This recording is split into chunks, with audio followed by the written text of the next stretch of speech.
All right.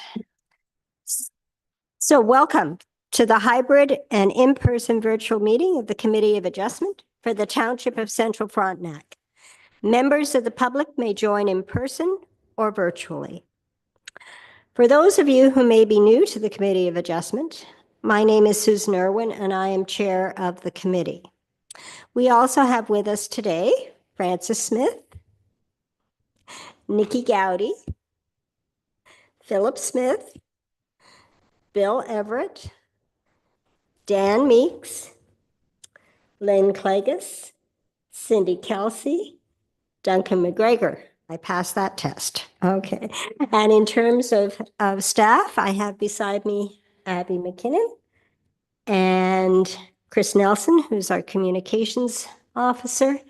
And online, I have our planner, Jenny Kaputsta.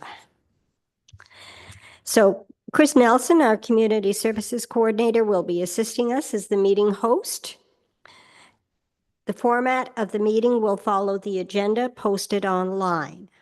Staff have also prepared a presentation for everyone to follow along with during this meeting, and this will be shown on the screen.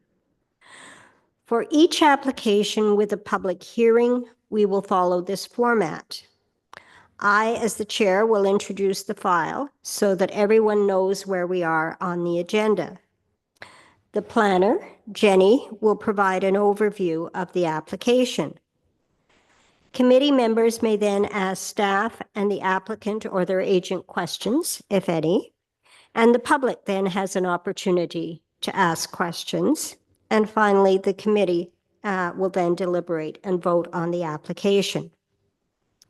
Voting will take place with members of the committee raising their hands or verbal communication if attending online. I will then state whether the vote was carried. All members of the public will have an opportunity to provide comments on the new applications. If a person or public body does not make oral submissions at the meeting or make written submissions to the Township of Central Frontenac before a decision is made, the person or public body is not entitled to appeal the decision. As of January 1st, 2023, only persons specified in the Planning Act are permitted to appeal consent and minor variance applications. Township staff will be in touch following the meeting and will be forwarding a copy of the decision within 15 days to the applicant and anyone who requested to be notified. Should you have any questions after the meeting, we encourage you to reach out to staff. The applicant, the minister, or any prescribed public body who has an interest in the matter may, within 20 days of making the decision or date of notice, appeal to the Ontario Land Tribunal against the decision of the committee by filing with the Secretary-Treasurer of the committee a notice of appeal. I'll now turn it over to Chris Nelson to provide an overview of how members attending virtually can participate. Thank you, Madam Chair. Once the meeting is open to the public, the chair will ask if anyone has any questions or comments. Members of the public attending virtually will be asked to use the raise hand feature at the bottom of your screen. This alerts us that you would like to speak. Staff will then notify the chair that someone would like to speak and then proceed to unmute your microphone. You'll receive a notification that your microphone has been unmuted. Please wait a second after unmuting your microphone before speaking. If you're calling in by phone, please dial *9 when you would like to raise your hand during the meeting. You'll hear a prompt on your phone that you have raised your hand and you will be notified when your microphone has been unmuted. This afternoon, it looks like we have 2 members of the public participating with us online and 0 in person. Thank you, Chris. In the unlikely account that we have connection issues and the meeting cannot be restored within 15 minutes, the meeting will be postponed and staff will be in touch with each applicant. A notice will also be posted on the township social media, letting you know. So, first item on our agenda is the approval of the agenda. And I see Nikki and Fran seconding. All in favor. And that is carried. Is there any disclosure of pecuniary interest or general nature thereof? Seeing none, we will note that in the minutes.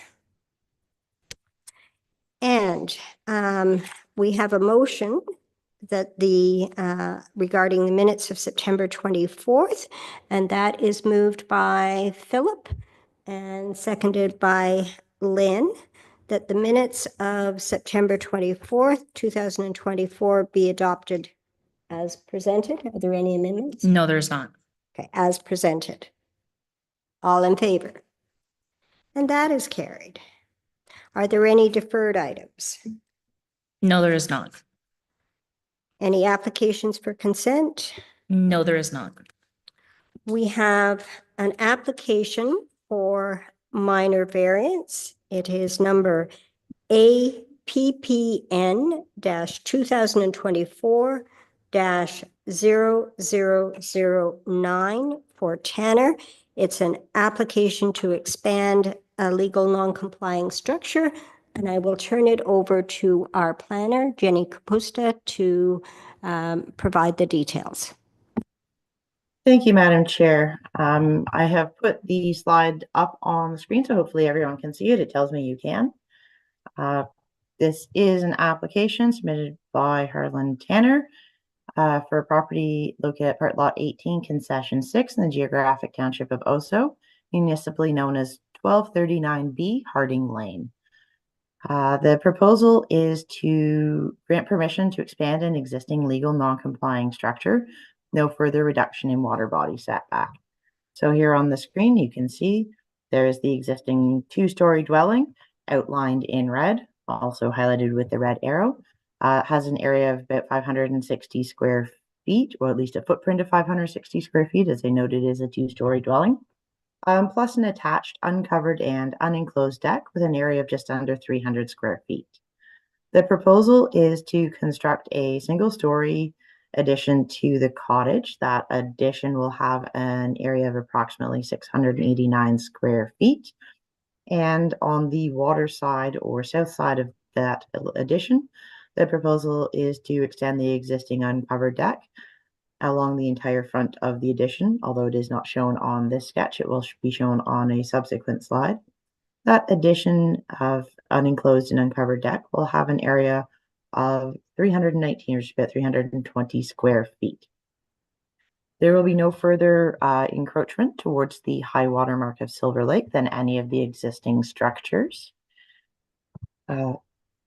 Here on the next slide, you can see a more detailed version. So the existing dwelling and deck is shown on the right-hand side of the slide in red or pink. And the proposed addition is shown on the left-hand side in yellow outline. So as I said, the existing one has a two-story up and down with a deck. The addition will be a single story, just as you can see here on the screen, with a similar unenclosed and uncovered deck. So then you will have a deck along the entire frontage of the enlarged dwelling. So this application was circulated for review to the Mississippi Valley Conservation Authority as a waterfront property. The Conservation Authority provided comments dated September 9th, indicated no objections to this application as presented. They did note that the property has a large slope on it. So the shoreline of Silver Lake in this vicinity does have some steep slopes and some significant slopes along it. On this particular property, the slope on the property is higher than 3 meters. However, it does not meet the steepness criteria of a 3-to-1 rise over run. So based on that review, the Conservation Authority determined the slope on the property is not a potential erosion hazard, and therefore there's no concerns from a natural hazards perspective. The property and the location of the cottage were already outside any floodplain hazards. Based on their review, there's nothing in the proposal that requires written permission from the Conservation Authority, although as general, they did note that any shoreline or in-water works would require written permission from them should that be planned in the future. This property does have an existing septic system, and part of the review for this was to conduct a septic performance review. That review determined that the existing system is insufficiently sized to accommodate the addition as proposed. However, that system is located greater than 30 meters, so outside the required water body setback from Silver Lake. And the applicant is in the process of completing a design for the upgrade and or replacement as required for that system. Due to its location of greater than 30 meters, though, no further planning approvals are required, such as minor variance or permission to expand, prior to the installation of that. Planning staff are recommending that one of the conditions of approval is that septic be completed, or at least the upgrades and permits applied for, prior to the permits being issued for the proposed additions. There were no public comments received prior to this meeting, and planning staff are recommending that, subject to any comments received at the meeting today, that the committee approve the application as submitted and subject to the conditions outlined in the planning report.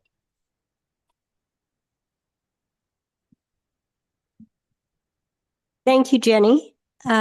Is the applicant online? Yeah, he appears to be. I don't see a hand raised. Okay. I'll just ask if the applicant has any questions or comments. Yeah, we do have a hand up. 1 second. Okay. Okay. Yeah, we can hear you. Good evening, everyone.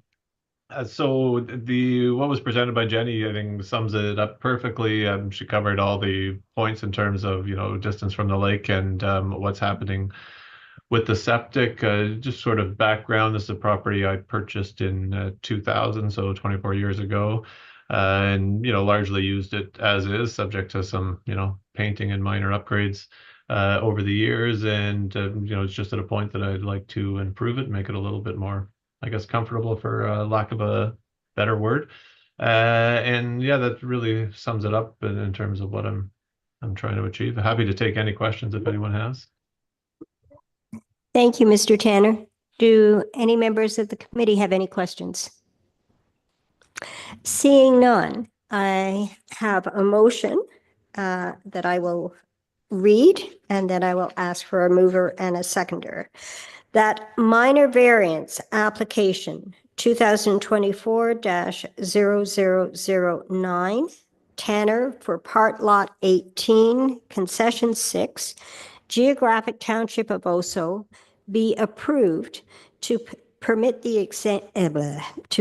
expansion of an existing legal non-complying structure that is unable to meet the required water body setback of 30 meters. The current cottage is 52 square meters or 560 square feet with an existing 27 square meter, that's a 294 square foot deck. The applicant is proposing a 64 meter squared equal to 689 square feet cottage addition and a 29.35 meter squared or 316 square foot deck addition. That the effect of the application is to permit a variance from section 5.6.2 and 4.26.5A of the zoning bylaw 2011-52 as amended to allow for this expansion. And further, that the Secretary Treasurer shall issue the notice of decision in accordance with the requirements of the Planning Act, including providing the notice of decision to the applicant, any person or public body that made a written request to be notified, and any other person or public body prescribed. And this is moved by Bill. Are you comfortable? And seconded by Cindy. All in favor. And that is unanimously carried. So thank you very much, Mr. Tanner. Thank you very much. Is there any other planning business? No, there is not. Then we have a motion to adjourn, moved by Dan and seconded by Duncan. that this meeting be adjourned until 5 p.m., October 22nd, 2024, virtually and in person at Oso Hall, 1107 Garrett Street, Charlotte Lake, or at the call of the chair. Thank you very much. All in favor? And that's carried. And it's 5:16. Thank you. Have a good night.